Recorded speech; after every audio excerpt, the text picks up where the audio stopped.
пошел я прогуляться немножко в город, до города в районе 3 километров, поэтому сегодня хочу тоже километров 10-15 находить, может, кругами здесь, потому что особо идти некуда.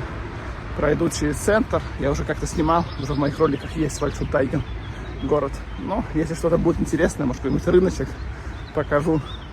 На улице плюс 17, уже одел шорты, все, уже полностью летняя погода. Так что не зря брал с собой летние наряды.